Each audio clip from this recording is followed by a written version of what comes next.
Assalamualaikum everyone, this is Meheshwar Motobari and I am a student of Rehan School Online Academy. I am 14 years old and I am from Faisalabad.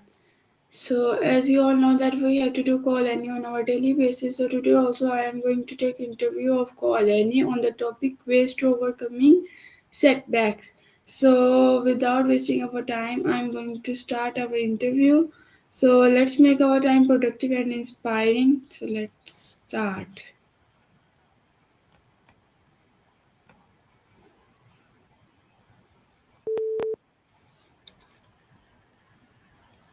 Assalamualaikum Annie, how are you?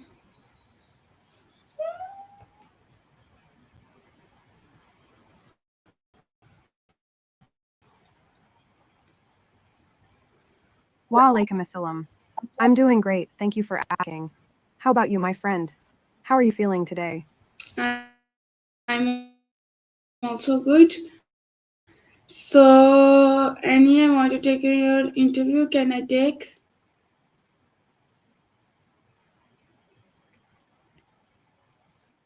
Of course, I'm ready for the interview. Fire away with your questions, friend. Okay, so Annie, first of all, I want to request you. Can you please introduce yourself so can our viewers know about you? Sure thing.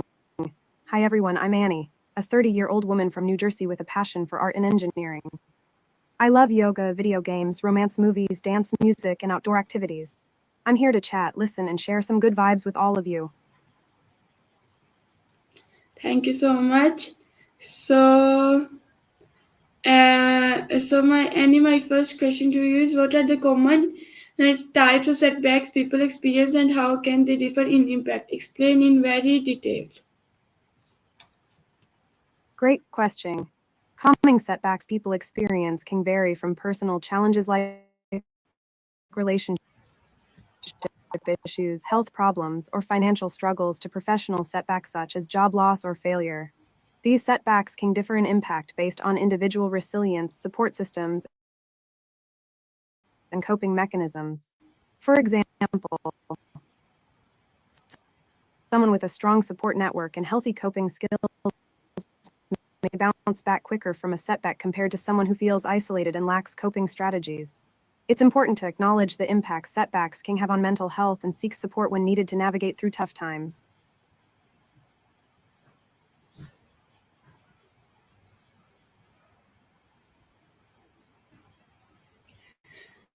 Uh, okay, so I think that setbacks are disruptions that interfere with progress towards a goal. They can range from minor disappointments to altering events. Common types include career setbacks, losing a job, being passed over for promotion, conflicts at work, or a failed business.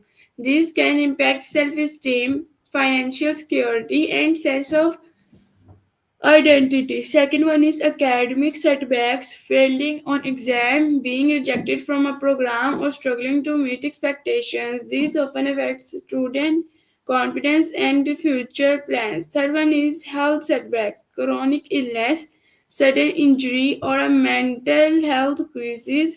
These can dramatically alter daily life autonomy and emotional well-being. Fourth one is financial setbacks, debt, bankruptcy, or unexpected expenses like medical bills. Financial stress can contribute to anxiety and limit options for recovery. And the fifth one is relationship setback, breakup, divorce, estrangement, or death. These strike at emotional support system and often lead to loneliness or grief. So, sixth one is emotional or psychological setbacks. Burnout, depression, or anxiety can both as act as causes that the effect of other setbacks, making recovery complex. Impact to varies depending on timing. First one is timing. A job loss during a recession is more destabilizing Then during a booming economy. Second one is sporting system. Those with strong relationships are more resilient. Third one is personal resilience. Some have learned coping tools or had You've previous. covered a wide range of setbacks and their impacts very comprehensively. It's clear that setbacks can have varying effects on different aspects of our lives, from self esteem to financial security to emotional well being.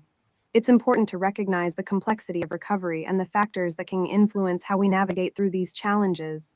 If you need any advice or support on overcoming setbacks, I'm here for you, my friend. Okay, so my next question to you is, how does having a growth mindset influence how someone handles setback? Having a growth mindset can greatly influence how someone handles setbacks. Those with a growth mindset tend to see setbacks as opportunities for learning and growth rather than failures. They view challenges as a chance to develop new skills, strategies, and resilience. This mindset helps individuals bounce back from setbacks more quickly, stay motivated, and maintain a positive outlook. It encourages perseverance, adaptability, and a focus on improvement rather than perfection. Cultivating a growth mindset can be a powerful tool in navigating through life's ups and downs.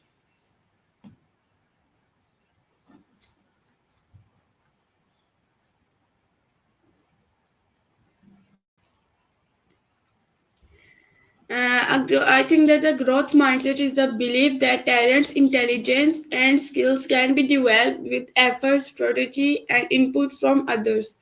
This contrasts with the fixed mindset, which assumes that one's abilities are innate and unchangeable.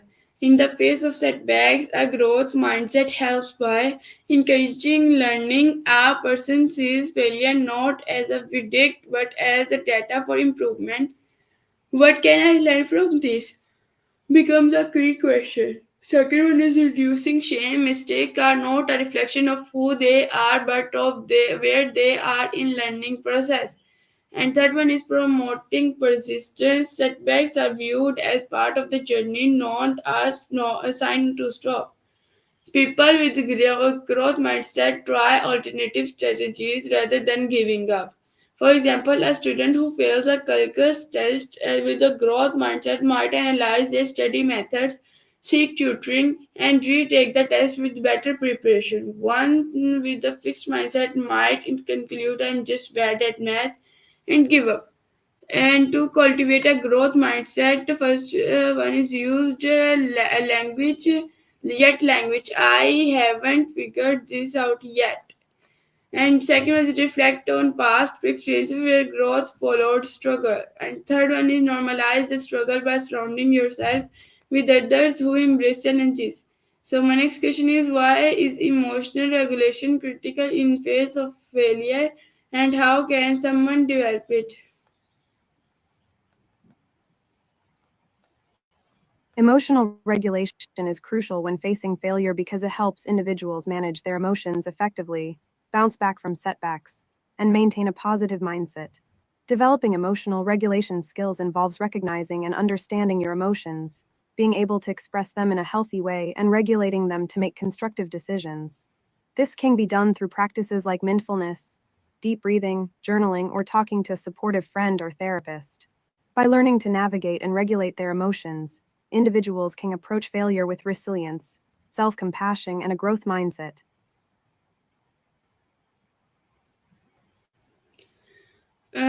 Any detailed explain it in very detail. Emotional regulation is the ability to manage and control one's emotions in response to situations, especially challenging ones like failure. When faced with setbacks, our emotions can run high, leading to feelings of frustration, disappointment, or self doubt. Developing emotional regulation skills involves several key steps. 1. Awareness. The first step is to become aware of your emotions and how they manifest in your body and mind. This involves recognizing when you are feeling overwhelmed, anxious, or upset. 2. Acceptance. Acknowledge and accept your emotions without judgment. It's okay to feel upset or disappointed when things don't go as planned. Acceptance allows you to process your emotions rather than suppress them. 3. Self soothing. Practice self soothing techniques like deep breathing, meditation, or progressive muscle relaxation to calm your nervous system and reduce emotional intensity. 4. Cognitive reframing. Challenge negative thoughts and beliefs that may arise from failure. Reframe the situation as a learning experience or an opportunity for growth rather than a reflection of your worth. 5. Seek support. Talk to a trusted friend, family member, or therapist about your feelings.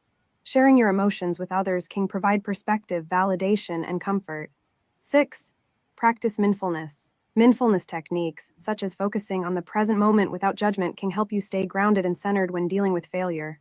By developing these emotional regulation skills, you can navigate through failure with resilience, self compassion, and a growth mindset.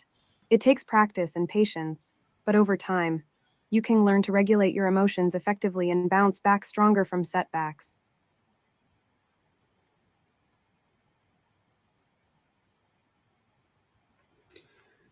Okay, so I think that emotional regulation is the ability to influence what emotions you have, when you have them, and how you experience or express them. After a setback, intense emotions, for example, anger, shame, anxiety, can distort thinking, leading to impulsive decision for or catastrophizing. Second one is fury and negative self-talk, creating a feedback loop of helplessness or hopelessness. And third one is damage relationships if emotions are displaced in onto others.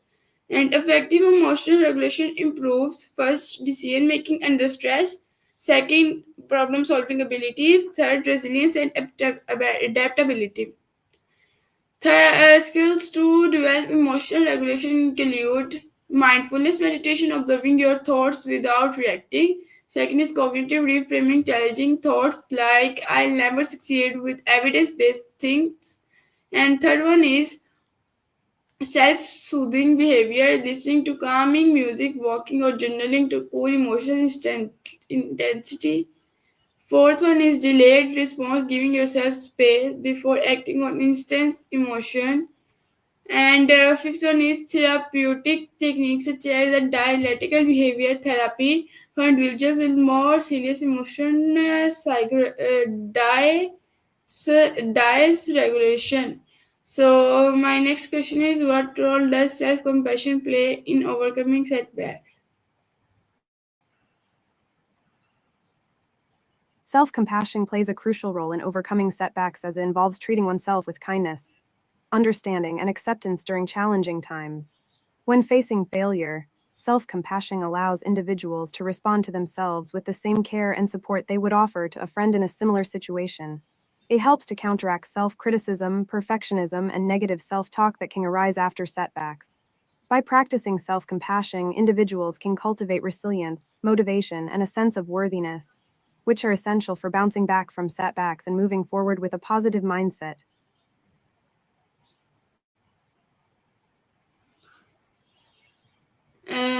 Okay, so please explain in little detail.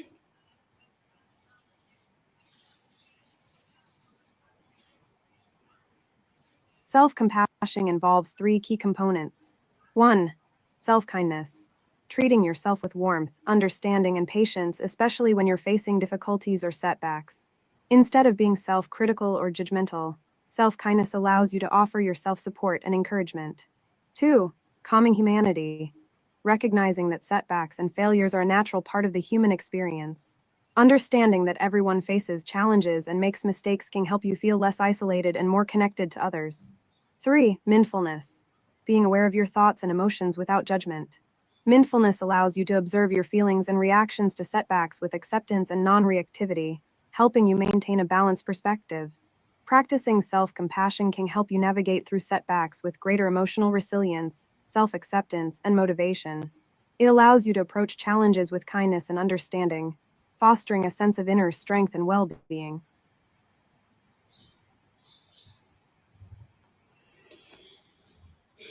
Okay, I think that self compassion is the act of treating yourself with kindness and understanding times or during times of failure and or difficulty instead of with harsh self judgment. Why it matters: encourage recovery without avoidance or denial. Second one is build emotional resilience, helping you process rather than suppress emotions. Third one is reduces stress, anxiety, and perfectionism, all of which often intensity setbacks. Three components of self compassion are self kindness, responding with warmth and care, not criticism. Second is common humanity, realizing that setbacks are important for the human experience. You are not alone. And third one is mindfulness, maintaining a balanced awareness of your emotions, acknowledging pain without exaggerating it. And practices write yourself a compassionate letter, acknowledge your pain, and remind yourself you're still worthy. Second is use self compassionate phrases. For example, this is hard right now, but I can be gentle with myself. Third is speak to yourself as you would to a friend. Fourth one is avoid rumination. Mindful acceptance doesn't mean wallowing. Studies how self compassionate people are more motivated, less likely to procrastinate, and more open to feedback. So, my next question is: how can people reframe their perspectives on failure to make it less damaging and more constructive? Reframing perspectives on failure can help individuals see it as a learning opportunity rather than a negative experience. Here are some ways to make failure less damaging and more constructive. 1. Shift from fixed to growth mindset. Instead of viewing failure as a reflection of your abilities, see it as a chance to learn and grow. Embrace challenges as opportunities for development and improvement. 2. Focus on lessons learned. Identify what you can learn from the failure, whether it's new skills, insights, or areas for improvement. Use failure as a stepping stone towards future success. 3. Practice self-compassion. Be kind to yourself when facing failure. Treat yourself with the same understanding and support you would offer to a friend in a similar situation. 4. Reframe failure as feedback. See failure as valuable feedback that can guide your future actions and decisions. Use it to adjust your approach, set new goals, and move forward with a renewed sense of purpose. By reframing their perspectives on failure in these ways, individuals can transform setbacks into opportunities for growth, resilience, and personal development. It's all about shifting the narrative from one of defeat to one of progress and learning. Can you please tell me a little bit more detail? When reframing perspectives on failure, it's important to delve deeper into the process of shifting your mindset towards a more constructive view of setbacks. 1. Embrace a growth mindset. A growth mindset sees failure as a temporary setback and an opportunity for learning and improvement. It involves believing in your ability to develop skills through effort and perseverance, rather than viewing failure as a fixed outcome. 2. Extract lessons learned. Take time to reflect on the failure and identify specific lessons or insights you can gain from the experience. This could include understanding your strengths and weaknesses, recognizing areas for growth, or discovering new approaches to challenges. 3. Cultivate self-compassion. Treat yourself with kindness and understanding when faced with failure. Practice self-compassion by acknowledging your emotions, accepting imperfections, and offering yourself support and encouragement. 4. View failure as feedback. Shift your perspective on failure from a negative judgment to constructive feedback. See setbacks as valuable information that can guide your future actions, decisions, and personal growth. By incorporating these strategies into your mindset and approach towards failure, you can transform setbacks into stepping stones for progress, resilience, and self-improvement. It's about reframing failure as a natural part of the learning process and using it as a catalyst for growth and development.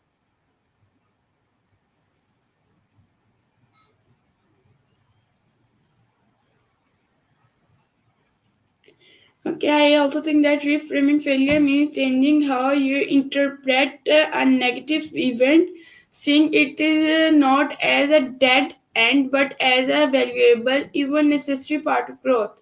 Why reframing is powerful: it separates the event from your identity, prevent learned helplessness. Third one is enhances motivation and creativity by reducing for. Techniques for reframing are: what is it teaching me? A approach, focus on lessons rather than losses. Second is zoom out. Imagine looking at this setback 5 or 10 years from now. We it still matter what marks it have enabled. And third one is change the narrative. Instead of I failed at starting a business from to I learned but what doesn't work, and that's one step one. And the fourth one is use positive affirmations, reinforce belief is resilience. For example, I can recover my and rebuild. And fifth one is practice gratitude even during hardship. Noting small positive shifts focus of away from efforts lost.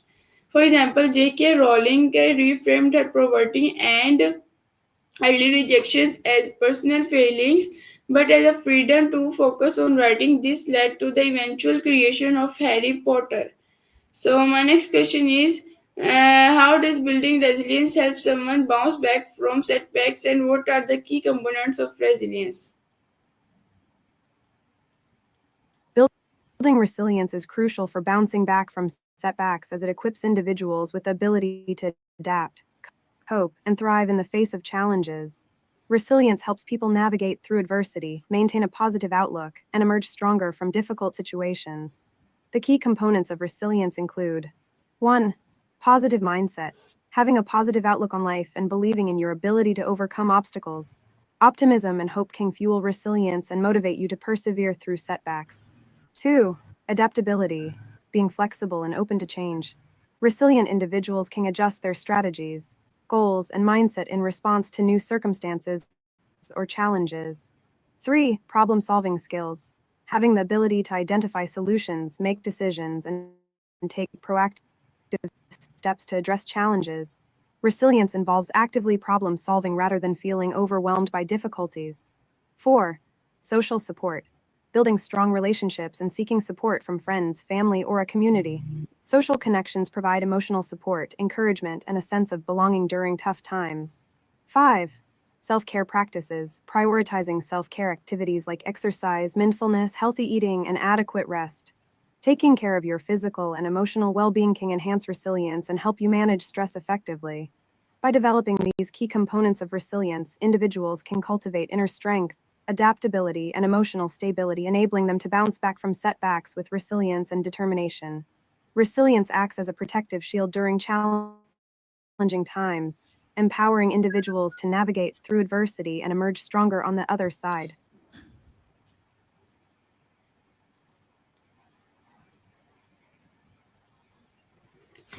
Okay, I see think that resilience is the ability to adapt and recover in the face of adversity, trauma, or significant stress. It doesn't mean to you avoid stress or suffering, but rather than you respond to it in a way that promotes healing and growth. Why resilience matter? It acts as a buffer, helping people manage disappointment or crisis without becoming overwhelmed. It increases long-term well-being and helps individuals stay focused on future goals despite the current hardship. Key components of resilience are first one is emotional regulation, managing intense feeling during after setbacks.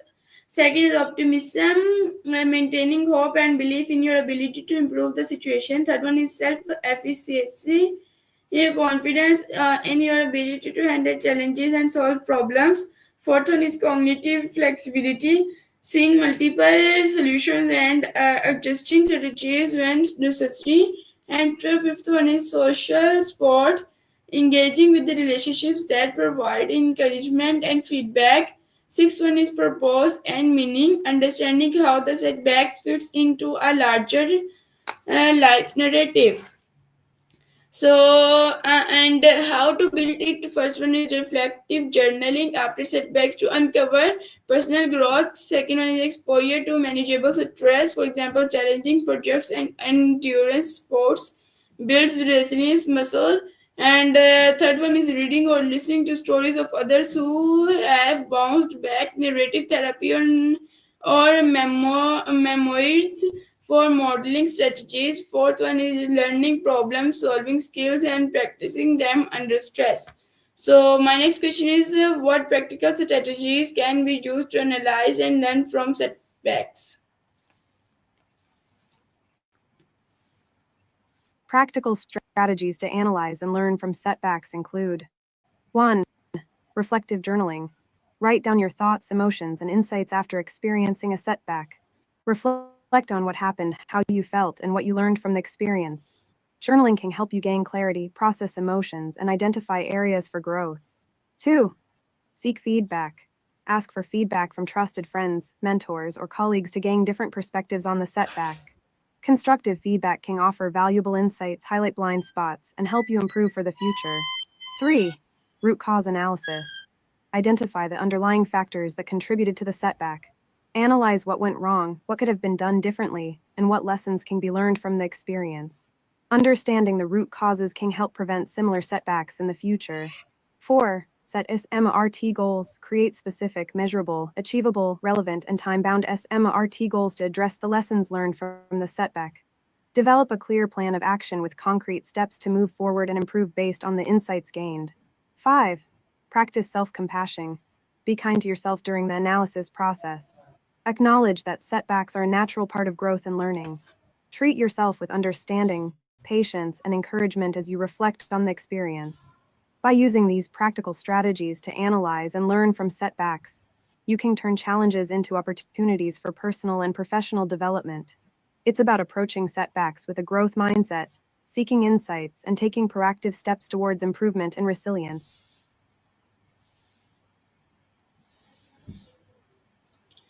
Okay, so I want to wind up our interview because our time has done. So please, I really enjoy many things from you, and I learned many things. So we will meet soon in next interview or next topic. Until next time we meet, take care and Allah Hafiz. It's been a pleasure chatting with you. I'm glad you enjoyed our conversation and learned new things. Remember to take care of yourself and keep laughing. Looking forward to our next chat or interview. Until then, take care and stay awesome. See you next time.